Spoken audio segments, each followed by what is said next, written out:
सभी साथियों को राम राम नमस्कार जय हिंद। अगर आप यूपी पुलिस यूपी दरोगा की तैयारी कर रहे हो तो ये चैनल ज़रूर सब्सक्राइब कर लीजिएगा। केवल 10 वीडियो में 25 प्लस क्वेश्चन आप यहाँ से कर सकते हो। 25 प्लस नंबर आ जाएगा। जैसे यूपी पुलिस में 300 नंबर का रहता है और जिसमें से 37 के लगभग क्वेश्चन पूछा जाता है जीके जीएस का। तो चलिए शुरू करते हैं और 37 के क्वेश्चन यहीं से मिलेंगे इसी क्लास से।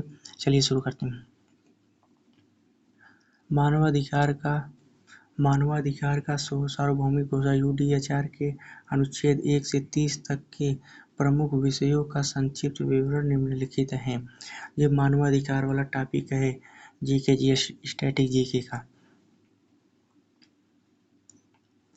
और एक से इसमें 30 अनुच्छेद 30 है। और मानवाधिकार की स्थापना कब हुआ? 10 दिसंबर 1948 को हुआ था। 10 दिसंबर 1948 को हुआ था। अब इसमें 30 अनुच्छेद है। मानवाधिकार में 30 अनुच्छेद है और अनुच्छेद 1 में क्या है अब हम बताते हैं। अनुच्छेद 1 में स्वतंत्रता और समानता का उल्लेख है। सभी मनुष्य जन्म से स्वतंत्र और समान रहेंगे। उन्हें विवेक और बुद्धि प्राप्त है, अतः एक दूसरे के प्रति भाईचारे की भावना रखनी चाहिए। आर्टिकल 1 में है। अब आर्टिकल 2 में क्या है? भेदभाव का निषेध।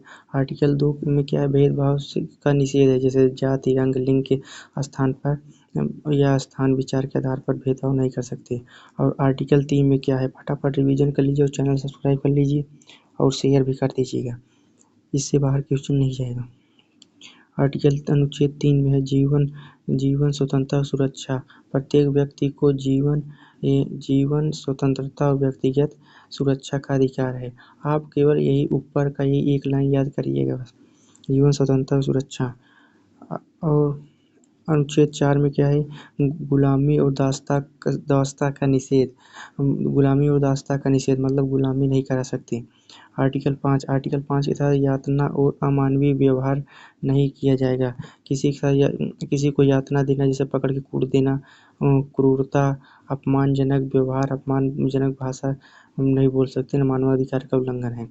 और अनुच्छेद 6 में क्या है? कानून के समक्ष समानता। प्रत्येक व्यक्ति कानून के समक्ष समान रहेगा।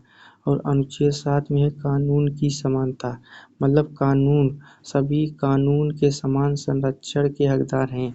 मतलब कानून ऐसा बनाया जाएगा कि जिसमें भेदभाव ना हो, ऐसा कानून बनाया जाएगा। आर्टिकल 8 में क्या है? न्याय प्राप्ति का अधिकार। न्याय प्राप्त करने का अधिकार है। आर्टिकल 8 में है। और मनमानी गिरफ्तारी का निषेध। आर्टिकल 9 में है मनमानी गिरफ्तारी का निषेध है। आर्टिकल 9 में मनमानी गिरफ्तारी का निषेध, जैसे पुलिस पकड़ के मनमानी तरीके से गिरफ्तार करके नज़रबंद कर देती है और देश निकाल देती है। कोई नेता लोग निकलवा देता है। ये आर्टिकल 9 में दिया है, मनमानी गिरफ्तारी का निषेध। आर्टिकल 10 में है निष्पक्ष सुनवाई। न्यायालय में निष्पक्ष और सार्वजनिक सुनवाई का अधिकार है। न्यायालय में निष्पक्ष और सार्वजनिक सुनवाई का अधिकार है। और आर्टिकल 11 में निर्दोषता का अनुमान, मतलब आप निर्दोषता का अनुमान, अपराधी तभी सिद्ध होगा जब कानूनन साबित होगा। जैसे अनुमान लगा के नहीं बता सकते कि ये अपराधी है। और अनुच्छेद 12 में, ये बहुत ही इम्पोर्टेंट, अनुच्छेद 12 में निजता का अधिकार है। इसमें निजी जीवन, परिवार, पत्र व्यवहार या प्रतिष्ठा पर अनुचित हस्तक्षेप नहीं कर सकते। निजता का अधिकार, जैसे कोई घर में है और कोई घुस गया अचानक बिना बताए, निजता का अधिकार का उल्लंघन हो गया। आर्टिकल 13 में आवाजाही की स्वतंत्रता। देश के भीतर और बाहर आने जाने की स्वतंत्रता है। आर्टिकल 13 के तहत आवाजाही की स्वतंत्रता। आर्टिकल 14 में शरण का अधिकार। आर्टिकल 14 में शरण का अधिकार, जैसे उत्पीड़न से बचने के लिए अन्य देशों में शरण लेना, जैसे कि बांग्लादेश की ये पीएम क्या शेख हसीना भाग के इंडिया में आ गई। वैसे ही आर्टिकल 14 के तहत आर्टिकल 15 में राष्ट्रीयता का अधिकार। प्रत्येक व्यक्ति को राष्ट्रीयता प्राप्त करने और बदलने का अधिकार है।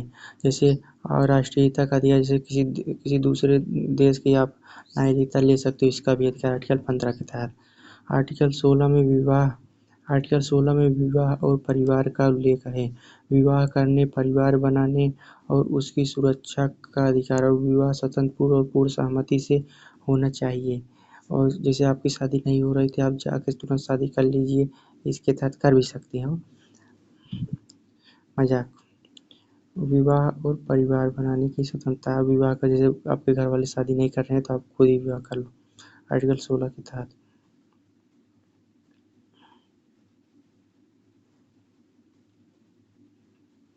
आर्टिकल 17 में किसका उल्लेख है? संपत्ति का। संपत्ति का अधिकार का उल्लेख है। अकेले या सामूहिक रूप से संपत्ति रखने का अधिकार है। मनमाने ढंग से इसे छीना नहीं जाता। आर्टिकल 17 के तहत आर्टिकल 17 संपत्ति आर्टिकल 17 संपत्ति से याद कर सकते हो। ट्रिक।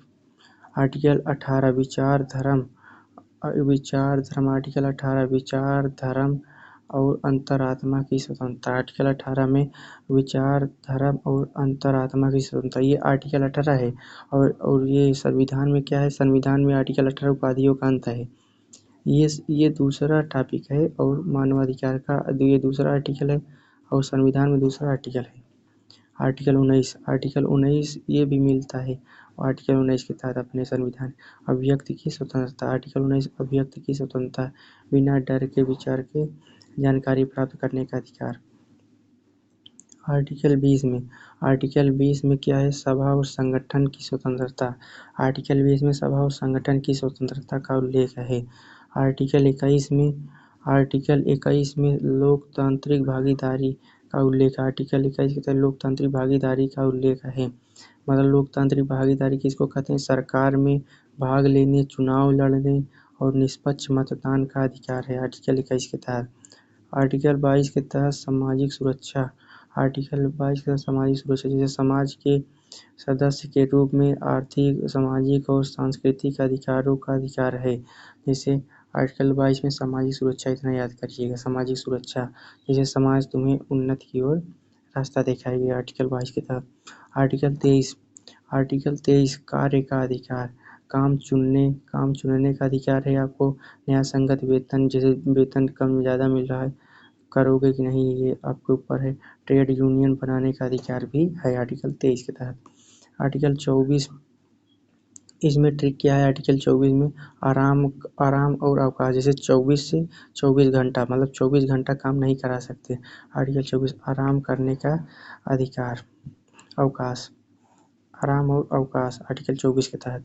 आर्टिकल 25 में जीवन स्तर का अधिकार। आर्टिकल 25 में जीवन स्तर का अधिकार। आर्टिकल 25 में जीवन स्तर का अधिकार का उल्लेख है। भोजन, और ये यूपी पुलिस में पक्का है, क्वेश्चन इसमें जरूर से आएगा, 1-2 क्वेश्चन जरूर आता है हर बार। और अनुच्छेद 26 में शिक्षा का अधिकार का उल्लेख, ये बहुत ही इंपॉर्टेंट। अनुच्छेद 26 शिक्षा का अधिकार है। मुफ्त और अनिवार्य प्राथमिक शिक्षा, उच्च शिक्षा सभी के सुलभ हो, ये आर्टिकल 26 के तहत शिक्षा का अधिकार। आर्टिकल 27 में सांस्कृतिक जीवन में भागीदारी का उल्लेख है। आर्टिकल 27 में सांस्कृतिक जीवन में भागीदारी का उल्लेख है। जैसे विज्ञान, कला, सांस्कृतिक गतिविधियों में हिस्सा लेने और लाभ उठाने का अधिकार है, आर्टिकल 27 के तहत। आर्टिकल 28 के तहत सामाजिक व्यवस्था का अधिकार है। आर्टिकल 28 में सामाजिक व्यवस्था का अधिकार है। आर्टिकल 29 में सामाजिक व्यवस्था, इससे एक ऐसी सामाजिक अंतर्राष्ट्रीय व्यवस्था का अधिकार जहाँ सभी अधिकार पूर्णतः लागू हों, ये आर्टिकल 28 के तहत। आर्टिकल 29 में समुदाय के प्रति कर्तव्य, समाज के विकास के लिए व्यक्ति के कर्तव्य अधिकार का प्रयोग दूसरे की स्वतंत्रता और समानता का उल्लंघन न करें। मतलब समुदाय के प्रति आपका कुछ भी कर्तव्य है, ये नहीं कि पूरा दिन भर धुआं गाड़ी में से उड़ाते रहो। समाज के विकास के लिए दूसरों की स्वतंत्रता और समानता का उल्लंघन न करें अपने लिए। अब आर्टिकल 30 में क्या है बताइएगा। आर्टिकल 30 में है अधिकारों का दुरुपयोग। आर्टिकल 30 में अधिकारों का दुरुपयोग पर निषेध। जैसे आपको कोई अधिकार मिल गया तो उसका दुरुपयोग न कर दीजिए। इस घोषणा के किसी भी हिस्से का उपयोग मानवाधिकारों को नष्ट करना है। चलिए, थैंक्स फॉर वॉचिंग, और वीडियो शेयर ज़रूर कर दीजिएगा और वीडियो सब्सक्राइब कर लेंगे तो आगे आने वाले वीडियो सभी आपको